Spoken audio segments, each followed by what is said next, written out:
Well, time. People have been thinking about what time is for, well, a very long time, I guess it is.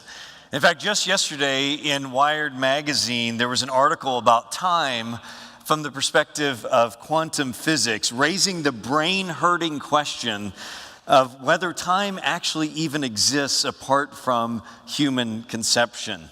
And it's stimulated by people reflecting, physicists reflecting on quantum physics, which is not about time, but about probabilities and how that translates into the physics we actually use. I told you it's brain hurting.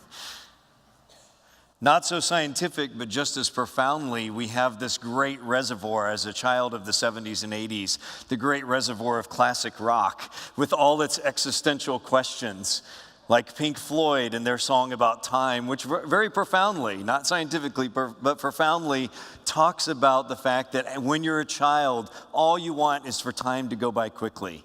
And then there comes a point in adulthood when you realize time is quickly fading away. And as they say, every day the sun spins around and it's relatively the same age, but you're one day older. Or we think of Salvador Dali's famous clocks, the melting clocks. We don't know what he meant by this, but the common artistic reflection on time and its disappearing. In fact, our whole lives are marked by time, aren't they? We get paid by the week or by the hour or by the month or by the year. And the beginning and end of our lives is marked on our tombstones by time, a birth date and an ending date. Well, for tonight, for the 19 or so minutes that I will be before you, I want us to think practically together about what it means to manage the limited amount of time that God has given each of us. Now, as most of you know, I'm sure, there is a whole world of experts and gurus and pro tips out there on time and time management. If you just Google time management or productivity tips, you will find just, of course, pages and pages of sites, each of which have pages and pages of sites within them and links. And it's all very good and very helpful. It's a whole cottage industry. You can go to bookstores and find whole sections, of course, on time management and gurus on all these issues. Now, when Dr. Moeller invited me to be part of this summit, and I learned of the topic that I was to speak on was time, I was actually at first pretty perplexed by that, because I don't consider myself a master of time management. In fact, I mostly feel like I'm mostly aware of all the things I'm not getting done that I want to get done. I have many, many plates that I'm juggling or spinning, and occasionally the flame torch and also chainsaw that people throw into my life with 6 kids and a wife and 2 dogs and a house and many, many responsibilities. So I feel very much the press of time.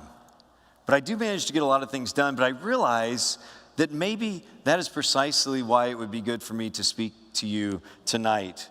Because unlike my other esteemed colleagues on the platform tonight who have already or could write a book on their topic, I don't have time to write a book on time management, right? But then I realized that I suppose this is exactly what I might offer to you. One very flawed, imperfect person who does get some things done, but very flawed and imperfect in my time management. I'm not an expert or a guru or in all these ways, but I might be able to offer to you some thoughts. Because, in fact, that's the first thing I want to give you tonight, is to always remember that whenever you read a book by some expert, by definition, that person's not normal. Right?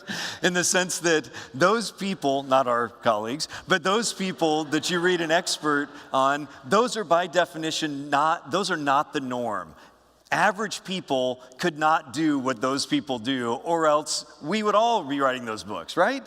My point is simply this, that we can learn from experts, but we always need to appropriate those expert tips into our own lives, recognizing that people are different, our circumstances are different, our personalities are different, our skills and gifts are different. So there is that world of time guru experts out there, but I want to offer you, again, just a few thoughts tonight from someone who's not perfect, and I think I'm probably speaking to a lot of people who struggle in a lot of the same ways I do, but one who does get a few things done, and I might be able to help you get a few more things done as well. So what I want to do in my brief time with you is talk about some sort of pro tips that have helped me, that I've gotten from the gurus, that have helped me in my own life. And then I want to think very briefly at the end about a Christian perspective on that. First, just some basic aphorisms or adages. We're familiar with these, and these short, pithy sayings can be very helpful to us. Things like, the bad news is time flies, the good news is you're the pilot, and some of these are cheesy, meme-worthy, I realize. Or a stitch in time saves 9. Or every day is a bank account and time is our currency. No one is rich, no one is poor. We've got 24 hours each. Those are short little adages that can be helpful. Or this great conversation you may remember that happens between Frodo and Gandalf near the end of The Lord of the Rings when Frodo says, I wish this need not have happened in my life, all the burdens he has. And Gandalf says, so do I, and so do all who live to see such times. But that it's not for them to decide. All we have to decide is what to do with the time that is given to us. Those are great. Those are helpful adages, helpful reminders. But getting more practical, I want to give you a few, in fact 7 briefly, pro tips or time management principles that I've tried to utilize that I think might help you as well.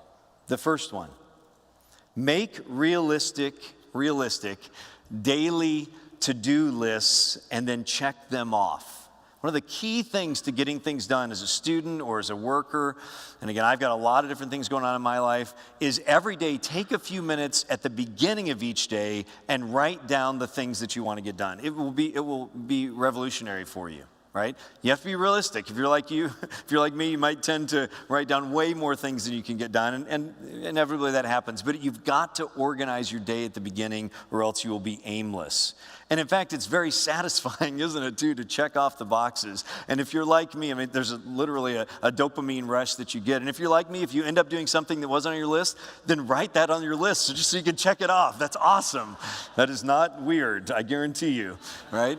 Now, this might be a little weird. Some people have actually tattooed a to-do list, and then you can fill it in with a marker. I don't recommend that, but that's one thing you could do, especially it might be cool if you added some misspelled Hebrew or Greek words in there. I love that. That is awesome. Probably don't need to go to that extreme, but just on a piece of paper, begin each day with a realistic thing, a list of what you want to get done. Otherwise, you will just be aimless, all right? Related to that then, the second one, always remember what we call the Eisenhower or the Covey quadrant. This was first made famous by our president, Dwight D. Eisenhower, who was a very early sort of time management guru, but it was made most popular, I think in the 80s probably originally, by this leading time management guy, Stephen Covey, many of you have probably heard of, in his Highly Habits. This is very helpful, and really the basic principle is this, that everything we do in life can be broken into one of 4 quadrants, things that are important across these 2 axes of importance and urgency. You have things that are important and urgent. You have things that are not important but still urgent, so text sometimes or just various things yelling at you. You have things in quadrant 2 up there that are not urgent but important, and then you have things that are not urgent and not important. Everything in your life falls into one of those quadrants. And the point of this is to just be aware of that and to make sure, and the most dangerous one is quadrant 2, I think, for many of us, the one that are things that are actually important to get done but don't have the press of urgency about them, like developing relationships. And I'll give you some other hard to see up there, but certain thinking about your life, reflecting, meditating on Scripture. There's nothing urgent about those things, yet they are so, so important. So the point of this is just to be aware that everything you're going to spend that limited amount of time you have falls into one of these quadrants, and you have to be intentional and self-aware of this fact, and it will make a big difference in your time management. Third point, get also from Stephen Covey, get the big rocks into the jar. Many of you have heard this before, some of you haven't. I realize different ages, some people may have missed this, so I wanted to get this before you because it is so true, and I try to practice this each day. The basic idea is simply that, and it's this odd thing, that you could take the same amount of pebbles and large rocks and sand, And if you put first the rocks in, and then the pebbles, and then pour the sand in, you can get that same amount of mass into a jar. But if instead you first fill up the jar with sand and small pebbles, you will not be able to get the big rocks in. It's kind of a weird thing to think about physically, but it's actually true. Of course, the application, I think, is very clear to us. We have to prioritize each day the most important things. So not only making that list, not only think about those quadrants, but you have to make a priority on the things that are often the more difficult things to do, but are the big rocks. Otherwise, you will never get them done. And so this is just such an important tip. So that for me, when I start off each day, say, for example, when I want to write, which is something I desire very much to do, and I have limited time to do because of all my other responsibilities, I usually only have some time on Mondays and Fridays, and then on Saturdays I often come in to do some writing as well. Even on those days that I've set aside to put the big rock of writing, and writing is in that not urgent but very important category for me, when I set aside time, it's so easy to fritter away on Facebook or on Twitter or on all kinds of others, not just social media, all kinds of other things I might do rather than writing. And yet, if I start with those smaller things first, next thing you know, I get distracted and somebody comes in, and then maybe I get a text, I have to go home earlier than I thought, and then you don't get done with the things you want to. So start each day with the most important things. And then as God gives you time, you may have time to get other things done as well. Number 4, know yourself in terms of productive times and places, but don't wait for the perfect time and place and situation to work. It is good to have special times and places. I have separate places where I try to do my writing, different parts of office or different locations. You need to understand, do you like a lot of noise around you? Do you like headphones in? Do you like a quiet place? Do you like 2 a.m.? Do you like noon? Do you like 8 a.m.? You need to figure that out about yourself to be productive.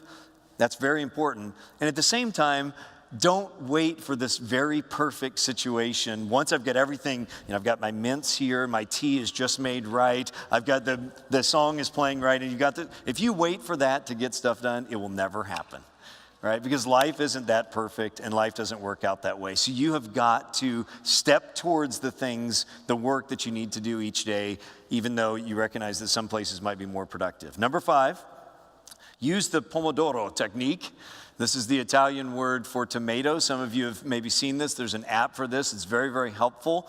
The name of it comes from this tomato timer that the man who invented it originally, Cirillo, used when he was in a university setting. The basic idea is this, that it can be very productive to set yourself a timer, especially if you have large tasks to do or multiple tasks to do, to set yourself a timer for optimally around 25 minutes or so and work very, very hard on what you're working on, right? And especially with intellectual endeavors like many of us who are involved in, work very, very hard and then give yourself a break.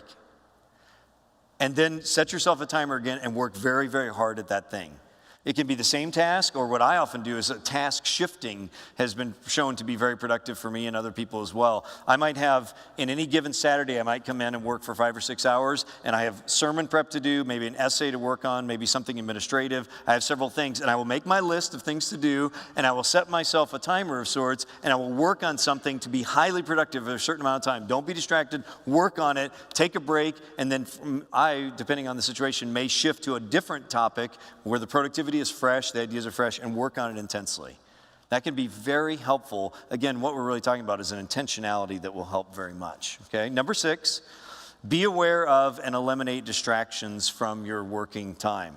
Do you know that the average person only nowadays spends 6 hours of their week in focused work? That's pretty scary for American productivity. That's what the stats are showing, 6 hours per week. And a lot of that comes from things that are outside of us, but a lot of it are things that we can control. They're our fault. Did you know the average worker today checks their email 30 times an hour? And you may think, no way, that's not me. Pay attention to it. That's the average, 30 times an hour. And with our phones, I have to admit, I might be guilty of that as well. The optimal time is about 4 times a day. Now, some of you can't do that in your jobs, but in terms of productivity, because every time you get distracted, it's not only the time of the distraction lost, it's the time to get back up and running again. right? So be aware of and eliminate distractions, and the social media are obvious ones. Number 7 then, read while driving. Now, be careful, legal disclaimer here. I know there are some nerds, including myself and some other people around here, that have confessed that they actually have read books at stoplights and things like that. I have as well, I understand that.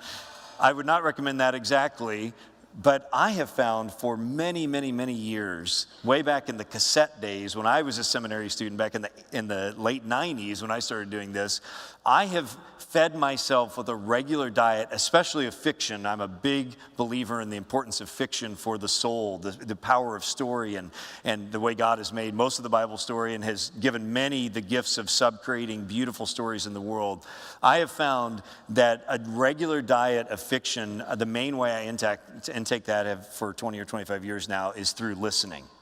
And that is such a powerful way to utilize your driving time. Podcasts and other things you can listen to as well. I'd highly recommend that you be intentional about using your driving time. Even if it's 15 minutes, I have a 15-minute drive, but if you do that every day, both directions, you'd be amazed how many books you can get through if you're just intentional about it. All right. Now, those are my 7 pro tips. To conclude, I want to talk for just a moment about then the heart of the matter. Because you see, we need a Christian understanding of time management. If all that we could say tonight could also be said at U of L or at the convention center downtown, in other words, if we could have a all-whoever summit and get together and talk about these 5 topics or related ones, spirituality or marriage or time management, and it not have anything to do with Christianity, then we failed. And I'd like to suggest to you that in each of these topics, and money management, we need to think explicitly Christianly about what these topics mean. And I just want to give you one two-sided idea as I think about a Christian understanding of time management. And it's the two-sided singular idea I can put on the poles of anxiety and presence. And simply what I mean is this. There are a lot of causes of anxiety in our lives, neurological, psychological, social. We need to be careful about being too confident of attributing what the causes are. But whatever the cause of anxiety, I think what Scripture does teach is that anxiety is like a splitting of the soul. Whether it's an anxiety of thinking about the past and worried and anxious about the past, full of regret and disappointment, or whether it's anxiety in the splitting of the soul, thinking about the future, fear and anxiety about what might be coming. Both of those things are a splitting of our souls and are the opposite of the wholeness that Jesus calls us to. And the other side of that coin is what we can call presence. And what I mean by that is this, that a Christian understanding of time management is more than just tips and pro tips and techniques and adages. It's recognizing that when we choose to be intentionally present now in whatever we're doing, whether it's a task or a person in a relationship, maybe it's a date with your spouse or with your child or hanging out with friends, when we choose intentionally to be present in that task or in that relationship, that is an act of faith in the sovereignty of God that He has orchestrated our lives to this moment and to this place. And I'm afraid, and especially in this day and age of distraction, we fail so often to be fully present in what we're doing. But God is calling us by faith to say, He has orchestrated my time and my day and my relationships in this way, so I'm going to show up in this task that He's given me. I'm going to show up in this person, this other person made in the image of God that is sitting before me face to face, and I'm going to be present. Which means when you are with a task, and especially when you're with other people, creatures made in the image of God, put your phone away and be present with those that God has put into your life. That, I think, is the ultimate understanding of what it is to manage our time as Christians, to submit to God's sovereignty in everything that He has before us, seeking to be productive and loving people of Him. Thank you.